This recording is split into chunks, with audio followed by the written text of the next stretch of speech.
এত নোটিশ, আমরা বেকার ছেলেমেয়েরা তো এইটাই চাই যে ভাই ফাটাফাট নোটিশ বের করো, এত দেরি কিসের?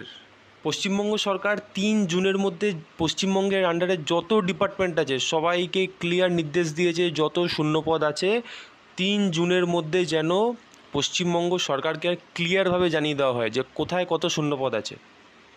ভাই কলকাতা পুলিশ তো একদম ফাটাফাট বলে দিল যে আমাদের এখানে কত ফাঁকা। আমি প্রথমে বলি, অনেক নোটিশ কিন্তু অলরেডি জমা পড়ে গেছে, মানে শূন্যপদ কত কি ফাঁকা আছে না আছে অলরেডি কিন্তু জমা পড়া চালু হয়ে গেছে।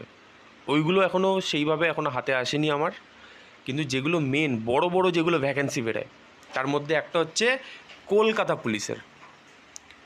লাভ ইউ কলকাতা পুলিশ, তোমরা এত বড় একটা কলকাতার মতো জায়গায় ভ্যাকেন্সি তোমরা যে যে চাও তোমরা বের করতে, এর জন্য বেকার ছেলেমেয়েদের তরফ থেকে অসংখ্য ধন্যবাদ।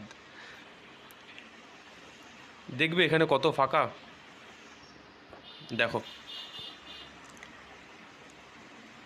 দেখছো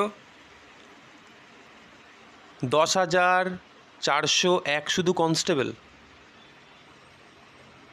666 ড্রাইভার পোস্ট, আর 673 সাব ইন্সপেক্টর পোস্ট। এতগুলো সিট শুধু কলকাতাতেই ফাঁকা, পুলিশে, কলকাতা পুলিশে। আমার মনে হয় না এতগুলো ছাড়বে একবারে। কার কি মত যে কতগুলো ছাড়তে পারে? এতগুলো মনে হয় না ছাড়বে, কিন্তু তোমরা প্লিজ কমেন্টে কিন্তু জানিও যে কী মনে হচ্ছে, যে এতগুলোই কি একবারে ছাড়বে নাকি ওরা ভাগে ভাগে ছাড়তে পারে।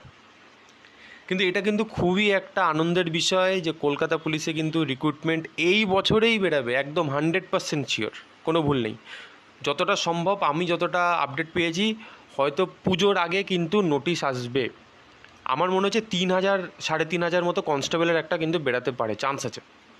এবার তোমরা কিন্তু অবশ্যই কমেন্টে জানাবা যে কত কি বেরাতে পারে। এটা কিন্তু খুবই ভালো জিনিস। 3 জুনের মধ্যে যত ডিপার্টমেন্ট আছে সবাই নোটিশ দিয়ে দেবে, আর পুজোর মধ্যে কিন্তু ফাটাফাট নোটিশ শুধু বেরাতে থাকবে রিক্রুটমেন্টের। আর এবার কিন্তু রিক্রুটমেন্ট প্রসেস যেখানে যেখানে ইন্টারভিউ হবে সেখানে কিন্তু ইন্টারভিউ অনেক জায়গায় বন্ধ করিয়ে দেবে। আর যেখানে ইন্টারভিউতে বড় নাম্বার আছে, দেখা গেলো 20 নম্বর 30 নম্বর হোল্ড করছে ইন্টারভিউ, সেগুলো কাট করে দেওয়া হবে, ছোট্ট করা হবে ইন্টারভিউ নাম্বারগুলোকে, এক্সামের নাম্বারটাকে বাড়িয়ে দেওয়া হবে। তো সবাই কিন্তু ভালো করে এক্সামে ফোকাস করো, একদম জিজান লাগিয়ে জাস্ট পড়তে থাকো। আমিও ভাবছি এবার একটা কোথাও ভালো জায়গায় সুযোগ নেব। আরে সবাই নিচ্ছে, আমি ছাড়বো কেন? যাই হোক, সবার জন্য একটা খুশির খবর। সবাই ফলো রেখো, আপডেটেড থেকো। আমি নতুন কোনো আপডেট পেলে জানাচ্ছি।